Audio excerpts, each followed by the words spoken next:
ज्ञानन्दं परमसुखदं केवलं ज्ञानमूर्तिं द्वन्द्वातीतं गगनसदृशं तत्त्वमस्यादिलक्ष्यम् एकं नित्यं विमलमचलं सर्वदी साक्षिभूतं भावातीतं त्रिगुणरहितं सद्गुरुं तं नमामि.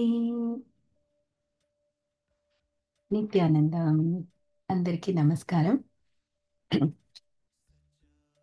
ఈరోజు మనం సరదాగా supreme point of Hinduism, his divine holiness Shri Nithyananda Paramashivam, Nithyananda Swami fondly we call him as, ఆయన చెప్పిన కొన్ని విషయాల్ని సరదాగా మాట్లాడుకుందాం. ఈరోజు ఆ, స్వామీజీ ఎప్పుడు జ్ఞానం గురించి చెప్తూ ఉంటారు. అసలు జ్ఞానం అంటే ఏమిటి, ఆ, దాని గురించి మనం తెలుసుకోవాల్సిందే ఉంది అని. సో స్వామీజీ మాటల్ని నేను ఇక్కడ కొంత పారాఫ్రేజ్ చేసి, ఆయన ప్రసంగవశాన అప్పుడప్పుడు ప్రోగ్రామ్స్లో చెప్పిన విషయాల్ని, జ్ఞానం గురించి స్వామీజీ ఏం చెప్పారో ఈరోజు తెలుసుకుందాం. సో ఆయన స్వామీజీ ఏం చెప్పారంటే, జ్ఞానం అనేది 3 విధాలుగా ఉంటుంది. వీటిల్లో మొదటిది వివేకం లేదా బుద్ధితో కూడినటువంటి జ్ఞానం, ఇంటలెక్చువల్ నాలెడ్జ్. ఇది మేధస్సుకి సంబంధించిన జ్ఞానం. ఈ జ్ఞానం కావాలి అంటే మనకి మైండ్ ఒక్కటి ఉంటే చాలు, ఇంకేమీ అవసరం లేదు. మనం కనుక కొంచెం శ్రద్ధ చూపించగలిగి విషయాలను బాగా గుర్తించగలిగితే చాలు. మీరు కొంచెం తర్కాన్ని, కొంత సమయస్ఫూర్తిని, అంటే కొంత లాజిక్ని, కొంత కామన్ సెన్స్ని ఉపయోగించి విషయాలకి మధ్య కనెక్షన్ ఏర్పాటు చేయగలిగి దాన్ని అర్థం చేసుకుంటే చాలు. ఈ జ్ఞానాన్ని మీరు పాఠశాలల్లో, పుస్తకాలలో సంపాదించుకోవచ్చు. లెక్కలు, సైన్స్ లాంటివి నేర్చుకోవడానికి మైండ్ చాలు. దీంతో మీరు గొప్ప గణిత శాస్త్రవేత్త లేదా మరో శాస్త్రవేత్త అవ్వగలుగుతారు. ఇక రెండో రకమైన జ్ఞానం హృదయానికి సంబంధించిన జ్ఞానం. ఇక్కడ మీ మైండ్తో పాటు మీ హృదయాన్ని కూడా ఉపయోగించాలి. కళలు, సంగీతం, నృత్యం, కవిత్వం, చిత్రలేఖనం ఇవన్నీ ఈ కోవకి చెందినవి. వీటన్నిటికీ కేవలం మైండ్ ఉపయోగించితే చాలదు. మీ మేధస్సుతో ఇటువంటివి మీరు చేయలేరు. మీరు మీ హృదయాన్ని ఉపయోగించాలి. ఒక చిత్రాన్ని చిత్రించాలన్నా, ఒక పద్యం లేదా కవిత రాయాలన్నా, ఒక పాట పాడాలి అనుకున్నా మీలో భావావేశం ఉండాలి. ఇవన్నీ కూడా సృజనాత్మక సృష్టి ఫలితాలు. ఇవి మీ హృదయంలో, మన హృదయంలో సృష్టింపబడతాయి. ఇవి మన హృదయం వెల్లడి చేసే భావాలు. మీరు ఎటువంటి అనుభూతి లేకుండా ఒక కవిత రాయగలరా? ఒక పద్యం చెప్పగలరా? ఒక చిత్రకారుడు కేవలం మేధస్సును ఉపయోగించి ఒక చిత్రాన్ని చిత్రించగలడా?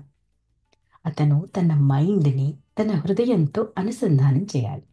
అప్పుడు అతనిలోని భావాలు వెల్లువలా ప్రవహిస్తాయి. ఒక పద్యం రాసే పద్ధతుల్ని, ఒక చిత్రం గీసే విధానాల్ని, అందులోని కిటుకుల్ని ఎక్కడైనా నేర్చుకోవచ్చు. కానీ అసలు చిత్రించే నైపుణ్యం, దానికి కావలసిన విషయం మీ హృదయంలోంచి మాత్రమే రావాలి. మీకు ఎవరు పద్యాలు రాయడం, చిత్రాలు చిత్రీకరించడం నేర్పించలేరు. వాళ్ళు కేవలం పద్ధతులు, కొన్ని కిటుకులు మాత్రమే చెప్తారు. ఆ విషయాల్ని మీరు గ్రహించి మీ అంతట మీరు ప్రయత్నించి సాధించాలి. ఇక ఇది రెండవ రకమైన జ్ఞానం. ఇప్పటి వరకు చెప్పింది హృదయానికి సంబంధించింది.